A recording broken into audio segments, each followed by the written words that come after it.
Welcome to Aha recipe. இன்றைக்கி நம்ம செய்ய போகிறது சிக்கனில் ஒரு புது வெர்ஷன். அது இப்போ அதுக்கு தேவையான இன்க்ரீடியன்ட் ஆயில் ஆயில் ஒரு 30 ml ஆயில், கோகோனட் ஆயில். அப்புறம் பட்டை, கிராம்பு, ஏலம், வெங்காயம் ஒரு ஒரு பெரிய வெங்காயம் 1, அப்புறம் தூள், மிளகாத்தூள் 2 ஸ்பூனு, மல்லித்தூள் 1/4 ஸ்பூனு, சோம்புத்தூள் ஒரு 1 ஸ்பூனு, மிளகுத்தூள் ஒரு 1/2 ஸ்பூனு, ஜீரகத்தூள் ஒரு 1 ஸ்பூனு, மல்லித்தூள் 2 ஸ்பூனு. அப்புறம் அதுக்கு தேவையான அளவுக்கு இஞ்சி பூண்டு பேஸ்ட்டு, அப்புறம் ஒரு 5-6 கேஷ்யூ, கொஞ்சம் கோகோனட் மில்க் 2 மிக்ஸ் பண்ணி அரைச்சி வச்சுருக்கோம். கடைசியில் ஊற்றுறதுக்கு நெய், 6 kg நெய் வச்சுருக்கோம். Chicken 400 grams boneless. எண்ணெய் காஞ்சிருச்சு. இதில் பட்டை, கிராம்பு போட்டுருவோம். இப்போ வெங்காயத்தை மேலே போட்டு நல்லா ஓரளவுக்கு சவுந்து போகிற அளவுக்கு இங்கே வதக்கணும்.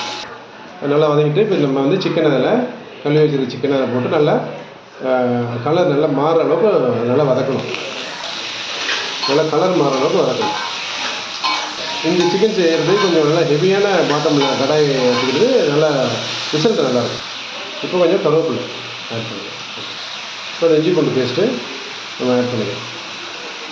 நல்லா வதக்கணும். இப்போ எல்லா மசாலாவையும் போட்டு நல்லா வதக்கணும்.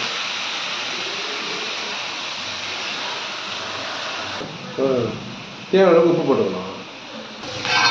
ஆயில் பத்தலை, அதனால் கொஞ்சம் ஆயில் ஆட் பண்ணிக்கலாம்.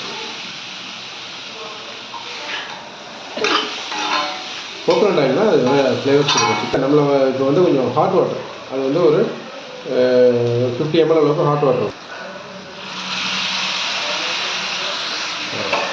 இதை நம்ம சிம்மில் ஒரு 15 நிமிஷம் மூடி ஒரு 15 நிமிஷம் சிம்மில் வச்சுருக்கோம். சின்ன சிக்கன் நல்லா எண்ணெய் மேலே வந்துடுச்சு. இப்போ இந்த ஸ்டேஜில் நம்ம அரைச்சி வச்சுருக்கோம்ல ஒரு முந்திரி பேஸ்ட்டும் கோகோனட் மில்க்கும், சும்மா ஒரு 10 முந்திரி தான் போகும். அது கொடுத்தீங்கன்னா கிரேவி நல்லா இறுக்கமாக போகும், டேஸ்ட்டாக இருக்கும், ஸ்வீட்டிஷாக இருக்கும்.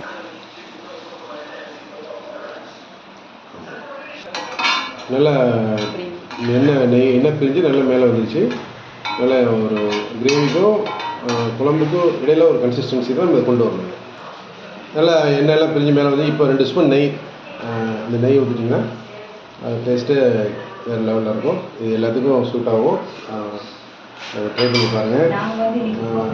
இன்றைக்கி நாங்கள் இதுக்கு நாங்கள் சைட் டிஷ் வச்சுருக்கோம்னா கோகோனட் மில்க் ரைஸும் இந்த சிக்கன் கிரேவி செஞ்சுருக்கோம்.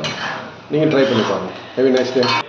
இன்றைக்கி இந்த கோகோனட் மில்க் ரைஸும் இந்த சிக்கன் கிரேவியும் பண்ணியிருக்கோம். நீங்கள் ட்ரை பண்ணி பாருங்கள். கோகோனட் மில்க் ரைஸுக்கு சூப்பராக இருக்கும். எங்களுடைய இதிலே இருக்குது, ஆஹா ரெசிபி வெப்சைட்லேயே இருக்குது கோகோனட் மில்க் ரைஸு.